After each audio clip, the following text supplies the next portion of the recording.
Bonjour tout le monde. Bonjour tout le monde. Nous allons commencer, cette première réunion, cette première présentation qui est en fait une séance d'ouverture du colloque. Je tiens tout d'abord à remercier en premier lieu Monsieur le vice-recteur, Monsieur le doyen, Madame professeur Bouza Chafra, Monsieur le professeur Gundouz Ibrahim, Monsieur le professeur Waniken Selim, tous les membres du comité d'organisation, tous les communicants, nos sponsors, notamment la BDR, qui sont présents aujourd'hui parmi nous par le biais de leurs représentants. Donc cette première séance est consacrée donc, à une ouverture de ce colloque qui porte sur une thématique qui cadre bien avec le contexte actuel que nous vivons ici en Algérie, mais aussi dans le monde entier. Il s'agit donc d'un colloque qui a pour intitulé la financiarisation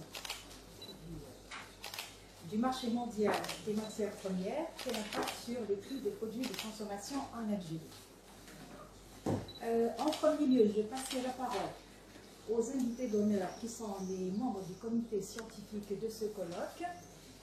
Il s'agit donc de Madame Bouza, de Monsieur Waliken et de Monsieur Gundouzi. Ensuite, nous allons passer la parole à Monsieur le doyen de la faculté, Monsieur Moukran Ali, Docteur Moukran Ali. Nous passerons ensuite la parole à Monsieur le vice-recteur, professeur Abdelkayed, qui va proclamer l'ouverture ou annoncer l'ouverture des travaux de ce colloque national portant sur la financiarisation du marché mondial des matières premières et quel est son impact sur les prix des produits de consommation en Algérie. Voilà, une fois que c'est fait, nous allons commencer les travaux de ce colloque qui vont s'étaler sur 2 journées. Donc aujourd'hui le mardi et le mercredi demain. Donc, demain nous terminerons les travaux de ce colloque. Merci à tous d'être présents, notamment des communicants aussi, les collègues aussi. Voilà. Madame Bouza, je vous passe la parole en premier, s'il vous plaît. Merci à vous. Collègues, chers amis, en mon nom personnel et au nom de tous les membres du comité scientifique et du comité d'organisation, nous tenons à remercier chaleureusement l'ensemble des intervenants et des participants à ce colloque, initié donc par Madame Amiya Lila, enseignante à la faculté de sciences économiques et de gestion commerciale de l'UMLTO. Et pourtant, comme elle l'a déjà dit et comme nous le savons tous, sur la financiarisation du marché mondial des matières premières, impact sur les prix des produits de consommation en Algérie. Donc nous sommes, et je suis personnellement, heureuse de vous rencontrer et vous remercier encore une fois pour ces 2 journées de partage et d'échange qui, comme nous l'espérons, seront riches, ouvertes et intéressantes et qui, par ailleurs, comme dans toutes les manifestations scientifiques, conduiront à de nouvelles idées, à des controverses, à des critiques et à des apports laborieux. Nous allons revenir sur la thématique sur la financiarisation du marché mondial des matières premières est, comme vous ne devez pas le douter, une thématique d'actualité brûlante. Pourquoi qu'elle est d'actualité brûlante? C'est à cause, comme nous le savons tous, de la crise sanitaire que nous sommes en train de vivre et qui a tout chamboulé. Et pas seulement la crise sanitaire, mais aussi les conflits, à défaut de dire de guerre, des pays riches, notamment en matières premières, tels que l'URSS et l'Ukraine. C'est un sujet donc qui nous préoccupe à plus d'un titre, compte tenu de ses implications multiples et profondes et de ses conséquences non seulement sur les entreprises algériennes, mais aussi sur les populations de ce pays. Permettez-moi de vous rappeler que de simples notions la financiarisation a connu une montée en puissance et une sophistication à l'échelle planétaire, alors que les besoins en financement ne cessent de progresser. Cette montée en puissance a conduit, surtout avec la globalisation financière, dont tous les économistes ont entendu parler, la globalisation financière qui se caractérise non seulement par les 3D, dérèglement, décloisonnement, déréglementation, mais aussi par la dématérialisation, parce que, comme vous le savez, avec les nouvelles technologies d'information et communication, il y a une très grande facilité dans la circulation des capitaux, une très grande circulation des capitaux. Donc, mais aussi, cette montée en puissance de la financiarisation, elle a permis l'exponentialisation des outils financiers. Il y a des marchés, il y a une multiplication de marchés à terme, de contrats de dérivés, de titrisation. Donc, cette nouvelle situation et ces nouveaux outils servent non seulement à l'apport de capitaux, mais aussi, comme pour les matières premières, comme c'est entendu pour les matières premières, ça sert aussi à la spéculation. Parce que quand on parle de financiarisation des matières premières, on parle de bourse de matières premières. Et qui dit bourse de matières premières dit aussi spéculation, mais qui dit aussi multiplication de risques et qui dit aussi transfert et leur répartition entre les agents économiques. Un simple exemple, c'est celui de la crise financière internationale de 2008. La crise financière internationale de 2008 a eu un impact très très fort sur les matières premières qui ont connu des fluctuations de prix qui sont considérables. Rappelons-nous, le pétrole, il avait connu une montée très importante et puis par la suite une baisse. La preuve, c'est qu'à partir de 2014, au niveau algérien, puisque nous parlons de l'impact au niveau algérien, le marché monétaire et les banques se sont retrouvées dans une situation de manque de liquidité au point où nous avons dû faire appel au financement non conventionnel. Donc, des fluctuations considérables du prix au cours de ces dernières décennies qui touchent la plupart des produits. Les fluctuations, comme je vous le dis, elles peuvent être à la baisse, mais surtout à la hausse. Alors, quand on se pose des questions quant aux matières premières, et notamment au prix des matières premières, on se dit, est-ce que c'est le marché financier qui fait réellement la valeur, le prix de ces matières premières? Tout économiste répondra, c'est pas seulement cela. Il y a beaucoup d'éléments qui entrent en ligne de compte et qui jouent de manière profonde sur le prix des matières premières. Il y a notamment, comme vous le savez, la relation profonde qui existe entre la demande et l'offre de produits. Au niveau international, la question de l'offre et de la demande aussi est touchée par la croissance des pays émergents. En ce qui concerne les matières premières, par exemple, de consommation, elle est touchée par l'urbanisation rapide qui se fait au niveau de beaucoup de pays. C'est touché également par des changements de régime alimentaire quand il s'agit de produits alimentaires. Mais celle qui nous intéresse le plus aujourd'hui, qui nous intéresse aujourd'hui dans ce colloque, est liée à la présence de plus en plus grande et intense des investisseurs financiers dans la négoce des matières premières. Et ces investisseurs financiers, justement, ils jouent sur beaucoup d'éléments, et notamment donc sur la spéculation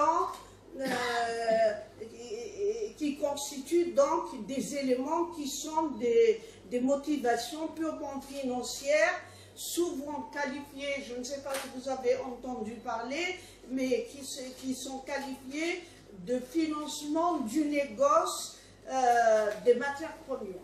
On appelle la financiarisation, ça s'appelle aussi le financement du négoce des matières premières. Autrement dit, les investisseurs dans les matières premières ou leurs dérivés sont devenus un élément dans les stratégies plus vastes d'allocation de portefeuille des investisseurs et des spéculateurs notoires. La question est de savoir dans quelle mesure et à quelle ampleur les flux financiers se déconnectent, parce qu'il y a une déconnexion donc des flux financiers par rapport aux prix fondamentaux, et qui contribuent à l'augmentation, sinon à l'instabilité des prix des matières premières et des produits de consommation. Pour cela, la réponse que je vais vous donner, je vais vous dire qu'il est difficile de déterminer dans quelle mesure ces niveaux d'instabilité des prix des produits de consommation sont liés à la financiarisation, aux investisseurs financiers. Pourquoi? Parce qu'il y a une faute de transparence et un manque de données en la matière. Et on n'a pas les données nécessaires pour que l'on puisse expliquer de manière réelle en quoi la financiarisation implique la consommation, les produits de consommation, de manière générale, les matières premières.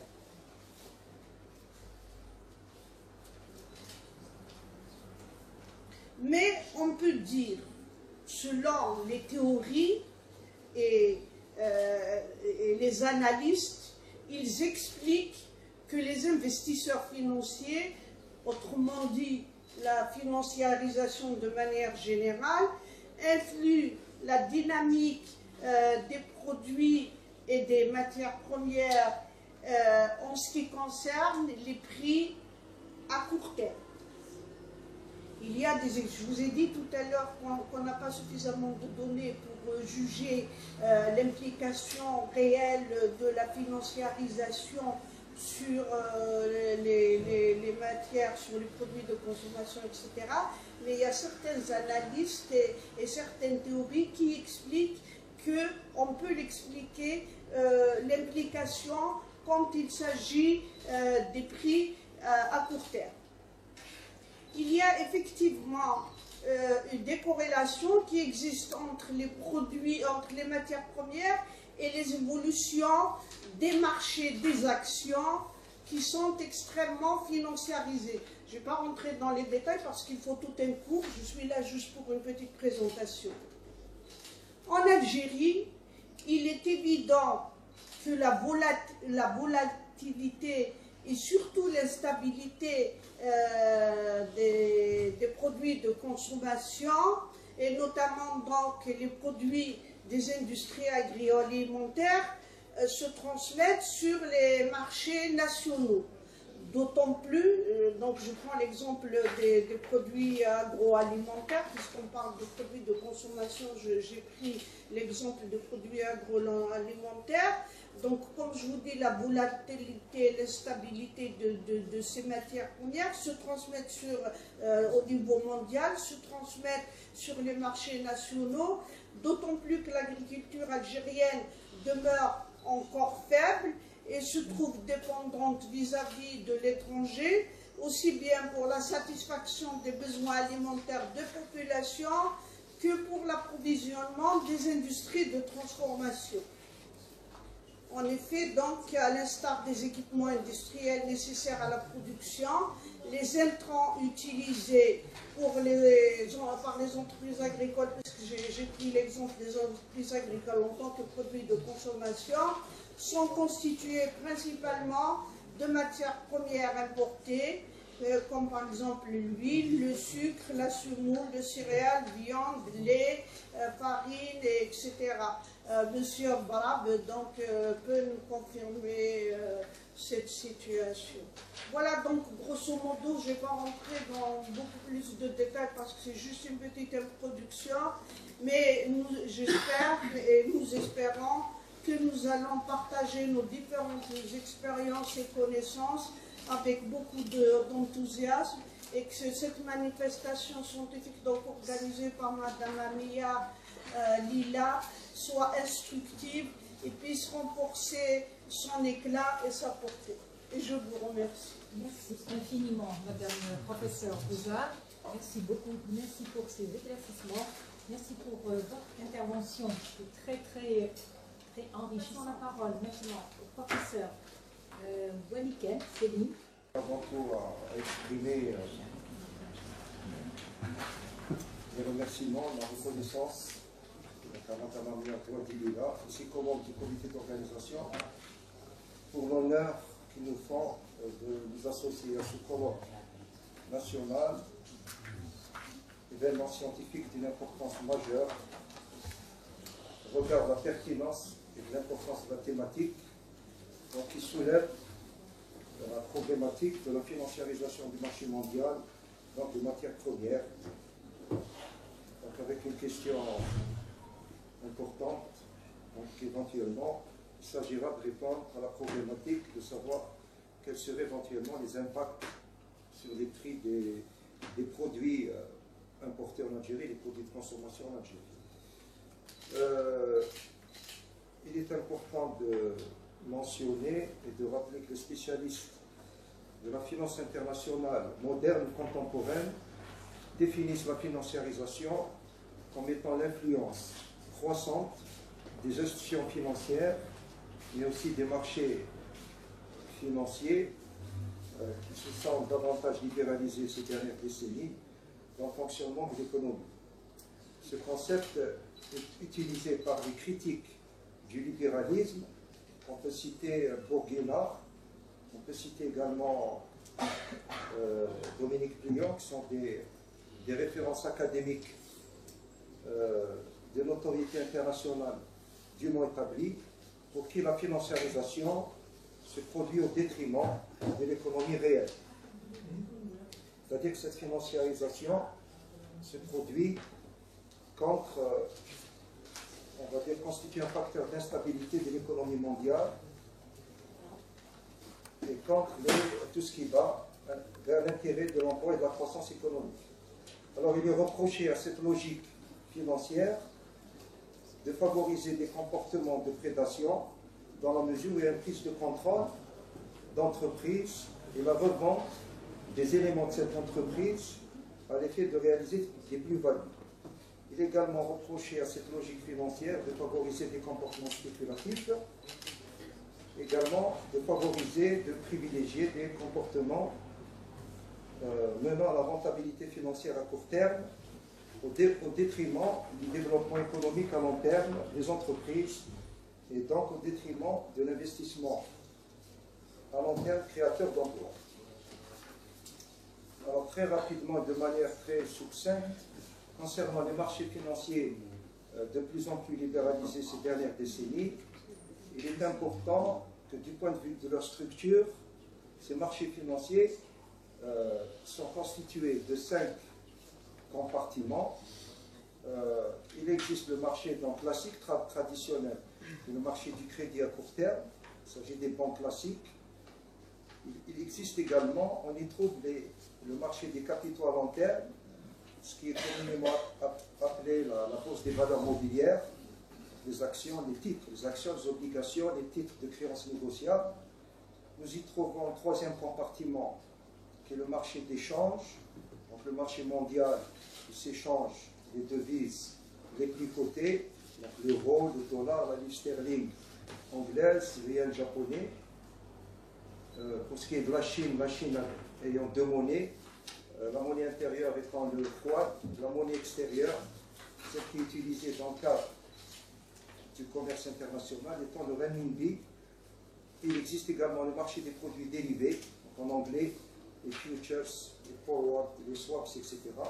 Et enfin, la bourse mondiale de Chicago, qui est la plus connue, la plus ancienne aussi, dans la mesure où il s'agit du marché international à terme des matières premières.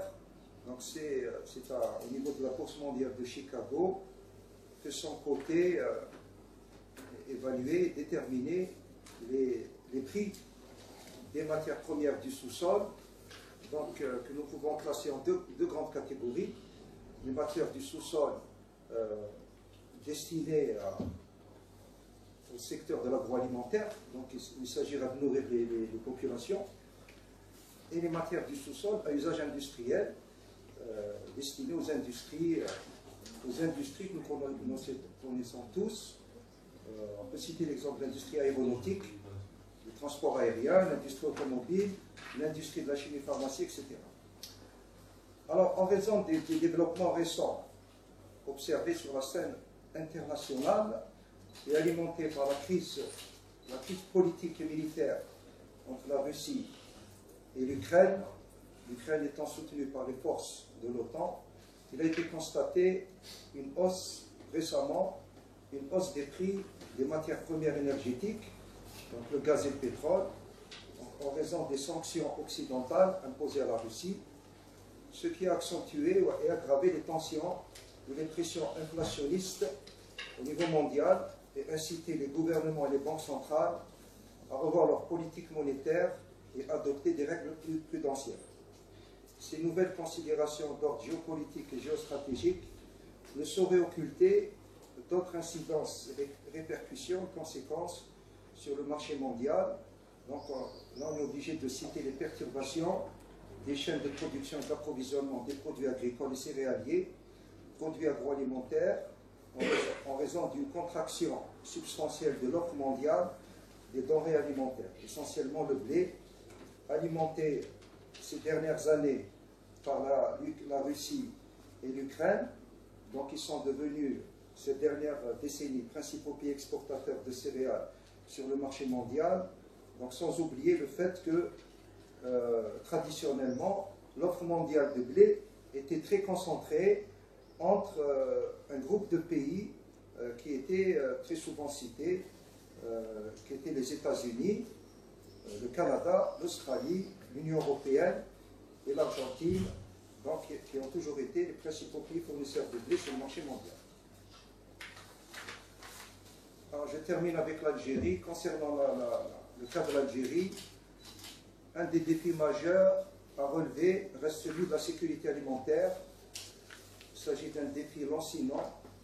L'Algérie est considérée comme étant le premier pays importateur mondial de blé dur et parmi les trois premiers acheteurs de poudre de lait, ce qui illustre la très forte dépendance alimentaire de l'Algérie vis-à-vis des marchés extérieurs.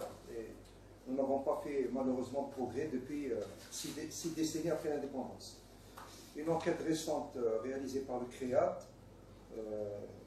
montre que la production agricole locale n'assure que 50% des besoins nationaux ou locaux, donc ce qui occasionne des surcoûts au niveau des importations qui restent très très onéreuses et qui se chiffraient du temps où le professeur Aït Amara avait fait son enquête dans les années 2010, 2009, 2010, 2011.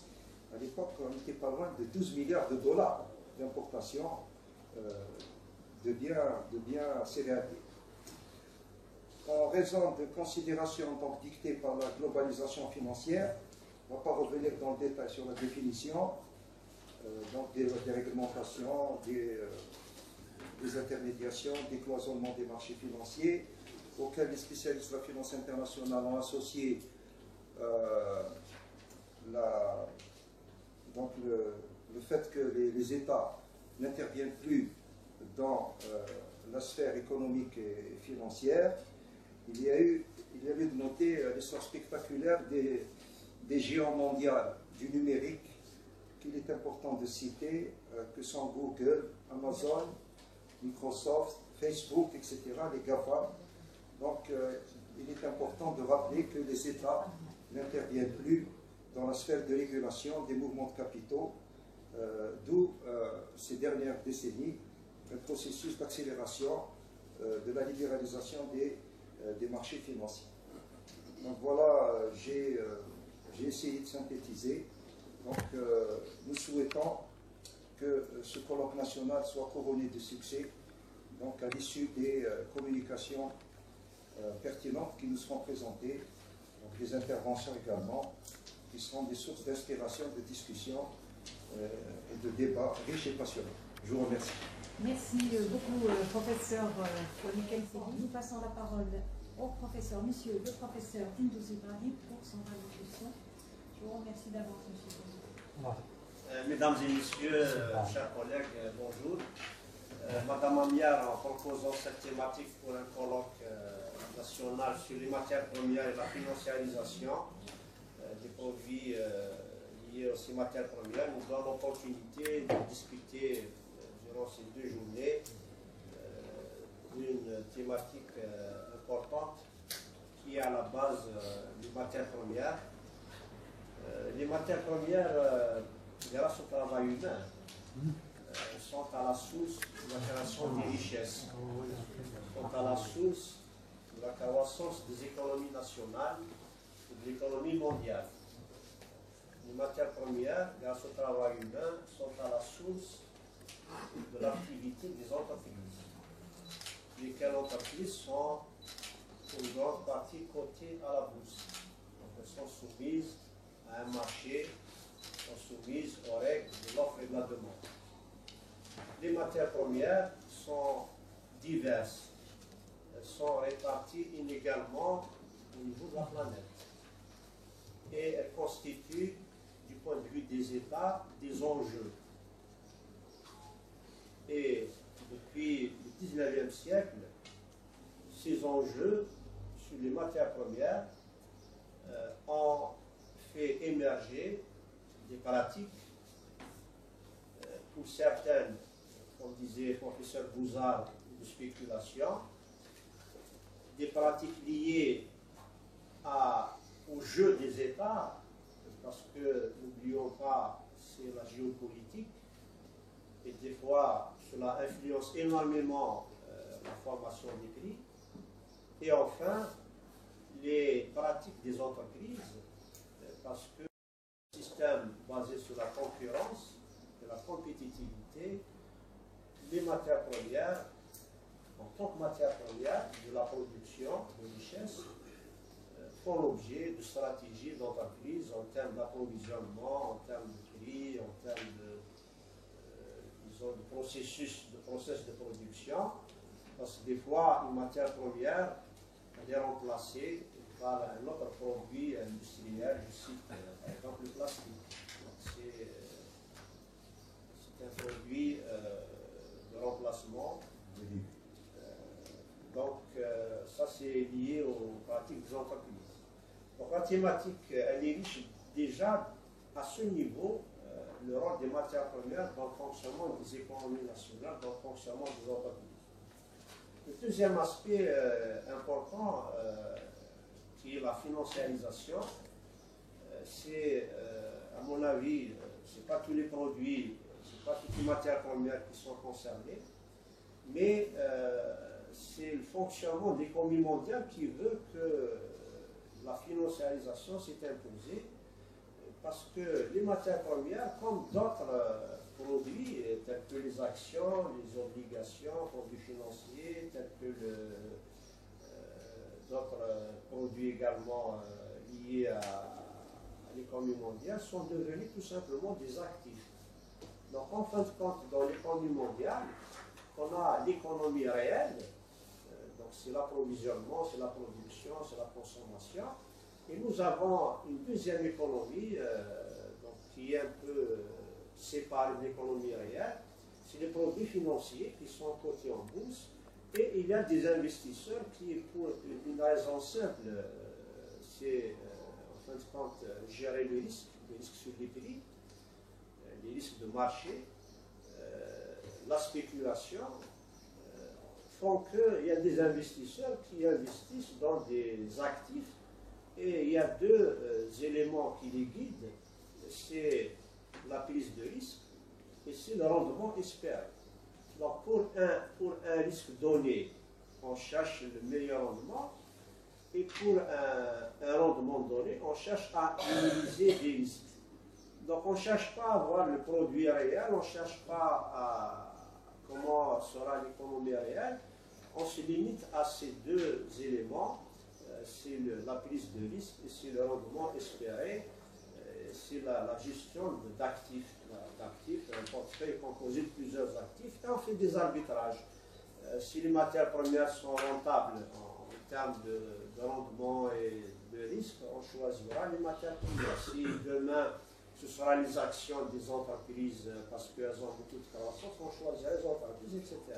Donc il y a deux niveaux d'analyse, celui de l'économie réelle et les matières premières sont fondamentales, et celui de la finance internationale, où les matières premières, en partie, ce n'est pas toutes les matières premières, constituent des actifs au même titre que les actions, au même titre que les obligations, et il y a des produits nouveaux, donc c'est des innovations, donc certains collègues vont les aborder, notamment les contrats à terme, parce que dans les marchés boursiers, il y a des compartiments.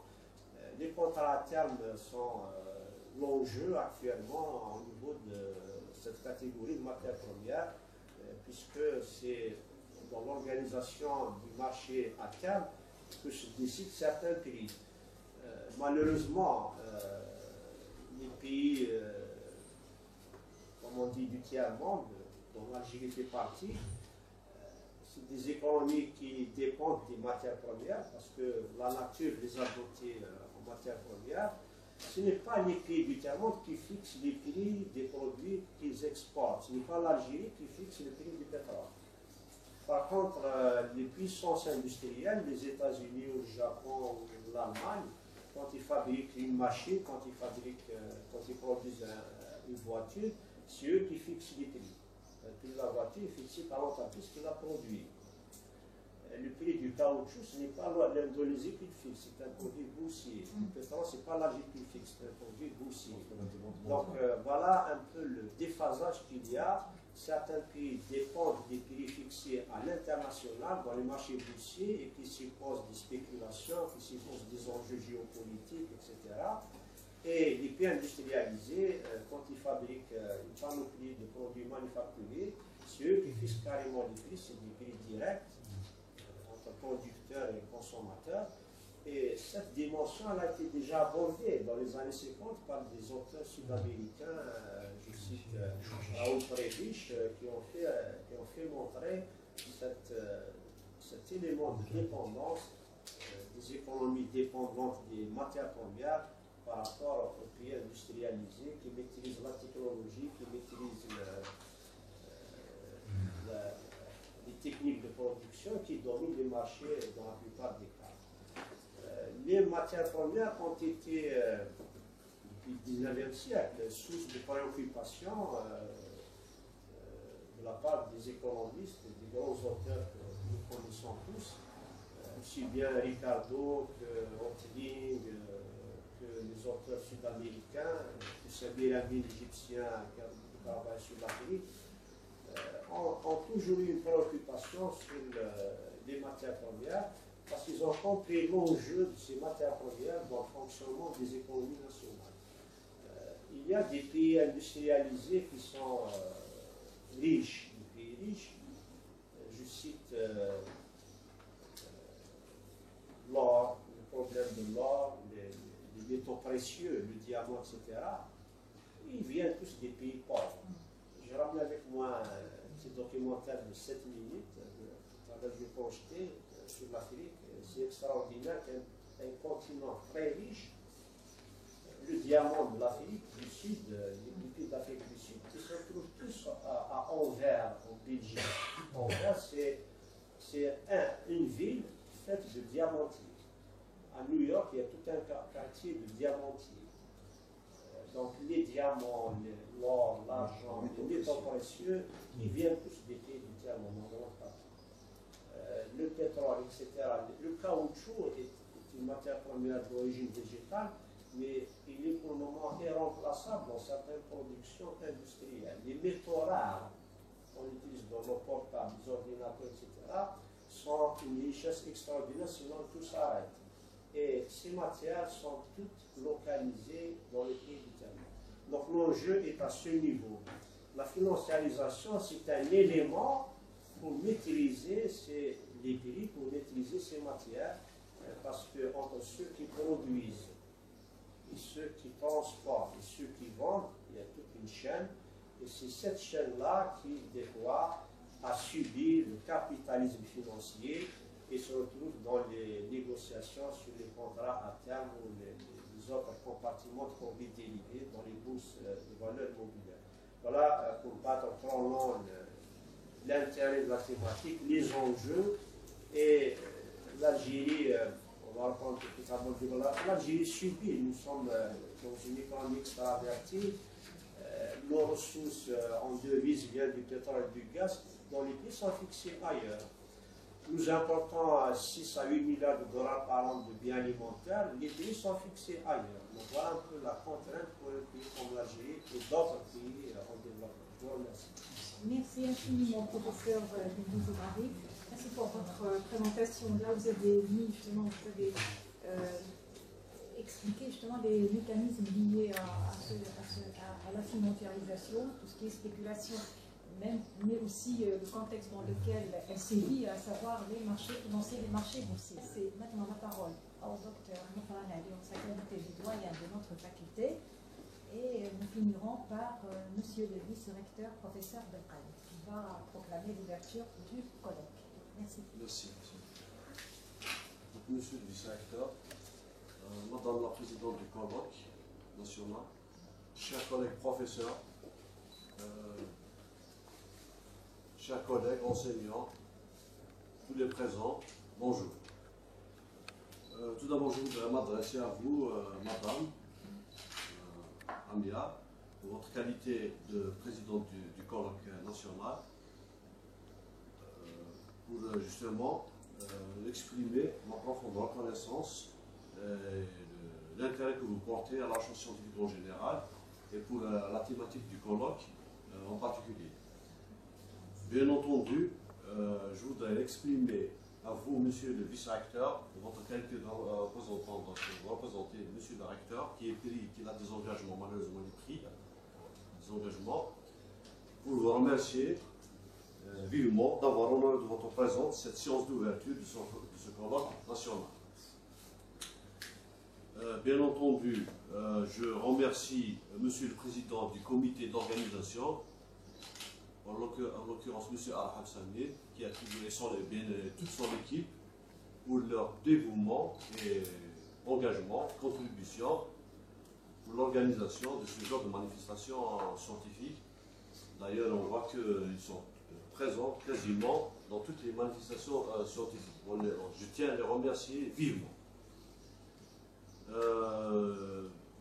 Bien sûr, là, dans l'introduction générale, donc on va intervenir beaucoup plus en tant qu'administrateur. Donc là, vous êtes. Donc je tiens vivement encore à réitérer ce que vient de dire Madame Amia pour le cher professeur qui ont fait une introduction assez très utile, des éclairages très utiles pour nous tous, et une manière de fixer les caps bien sûr, pour ce colloque national.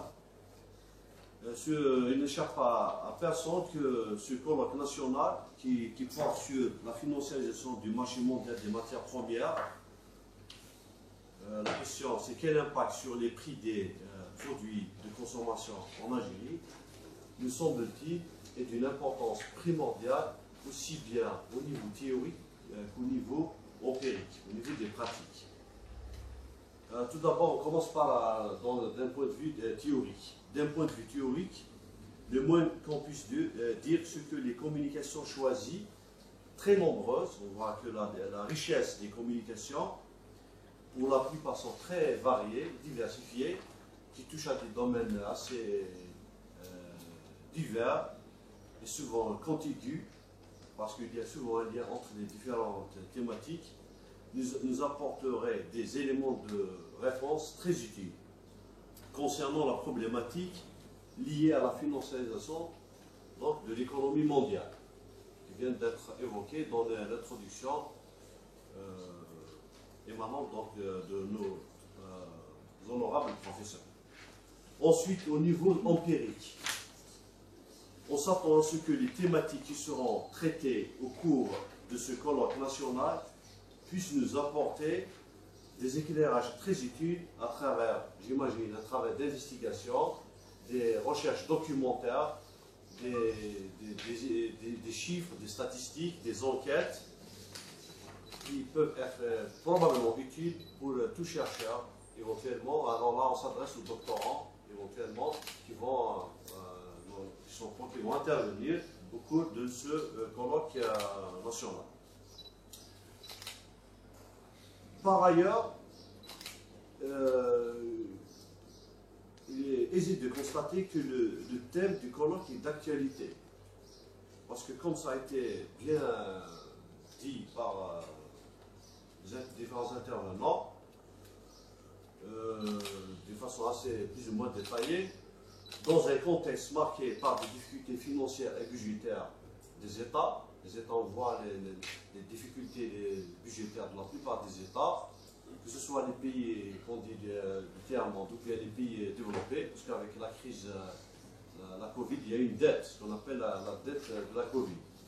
La crise également, effectivement, qu'on a vécue, la crise sanitaire, le conflit politique et militaire entre la Russie et l'Ukraine, la guerre de l'Ukraine également, qui est ce qu'on peut dire là, on est en train de subir, on va dire, trois crises. Pour le cas algérien, par exemple, nous avons subi la crise de la baisse des prix du pétrole enclenchée à partir de 2014. La deuxième crise, c'est la crise sanitaire. Et on a là une troisième crise, on va dire internationale, géopolitique, etc. Nous avons beaucoup d'incertitudes de politique et économique au niveau de l'économie mondiale. Dans ce contexte, les questions liées à la commercialisation des matières premières agricoles, en général, et par ricochet à la financiarisation des marchés des matières premières énergétiques et agricoles, se posent avec acuité. Toutes ces questions. On peut dire également que le thème du colloque est original, puisque, sauf erreur de ma part, il existe peu de travaux qui traitent plus spécifiquement des retombées, des impacts, des fluctuations des cours mondiaux des produits agricoles et énergétiques sur donc, les prix pratiqués par les entreprises publiques, AGN en général, que ce soit public ou privé. Donc là, ça nécessite l'idée, c'est de voir ce qu'il y a des modèles, on va faire de la modélisation, voilà, éventuellement, sur voir un petit peu l'impact, des études d'impact sur un petit peu les prix pratiqués par les entreprises algériennes. Donc pour terminer, donc je vais faire assez bref, donc je souhaite plein de succès à cette manifestation scientifique majeure. Que ce colloque national puisse apporter des connaissances très utiles à notre communauté scientifique. Que l'esprit scientifique et critique prime au cours de ce colloque national et que le débat scientifique objectif et contradictoire soit le maître mot. Voilà. Nous allons passer la parole maintenant au professeur Belkaï dans sa qualité de vice-recteur des relations extérieures. Merci de nous avoir fait l'honneur d'être présent aujourd'hui, monsieur le professeur Belkaï. Nous vous donnons donc la parole pour une allocution et pour proclamer aussi l'ouverture des travaux du collège. Merci. Merci, Madame Amia, chers collègues. L'honneur est plus pour moi d'assister à cette rencontre, à ce colloque national. Aussi, نزور استقبيلك الساعة لون كلمة فلان أمي ديلان جيرانا أمي نبقاون لنا دي ليستابليسمون سوبيريور كلام يقدرنكو هكذا إيد مع الساقي. صباح الخير للجميع. Bonjour à toutes et à tous. Je voudrais en premier lieu remercier Madame Amia Lila en tant que présidente de ce colloque national et présidente du comité scientifique de ce colloque, avec votre comité d'organisation à sa tête, Dr Ahab Samir, et toute la direction de la faculté des sciences économiques, à travers mon collègue doyen Moukran Ali et tous les enseignants et tout le personnel de la faculté des sciences économiques qui ont contribué à ce que l'on arrive à ce que ce colloque ait lieu, ce qui dénote aussi que, à l'instar des autres facultés de notre université, la faculté des sciences économiques apporte sa contribution positive à l'émancipation scientifique, à l'organisation de manifestations scientifiques dans tous les domaines qui ne sont qu'un gage du niveau de recherche scientifique de plus en plus élevé au sein de notre université. J'ai écouté avec plaisir, moi qui ne suis pas spécialiste de cette discipline, les collègues professeur Kendouz Ibrahim, professeur Gouzar Shabha et professeur Walikan Salim qui nous ont fait un brassage de tout ce qui est lié à ce colloque. Ce colloque concernant la financiarisation du marché mondial des matières premières. Quels impacts sur les prix des produits de consommation en Algérie? Durant ce colloque, je suis personnellement persuadé qu'avec l'apport de tous les participants, et je commence par remercier aussi les collègues chercheurs doctorants des établissements supérieurs à travers le territoire national. Je citerai l'Université de Tlemcen, l'Institut supérieur de management de Tlemcen, l'Université Abdelrahman Mirad de Béjaïa, l'Université Farhat Abbas de Stif, l'École nationale supérieure d'agronomie d'Al Harash d'Alger. J'espère que je n'en ai pas oublié, mais à toutes et à tous, à tous les participants, je vous remercie de contribuer au débat sur ce thème.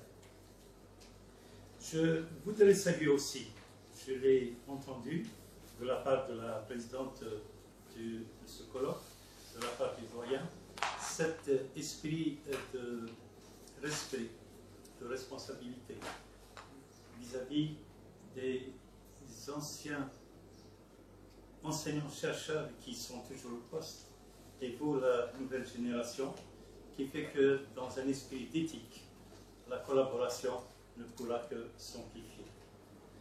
Je suis vraiment satisfait de cet état d'esprit. Aussi, au nom du recteur de notre université, l'Université de Mamri de Tizi Ouzou, le professeur Ahmed Bouda, je déclare ouvert les travaux du colloque national sur la financiarisation du marché mondial des matières premières, quels impacts sur les produits de consommation en Algérie, en vous souhaitant plein succès. Merci.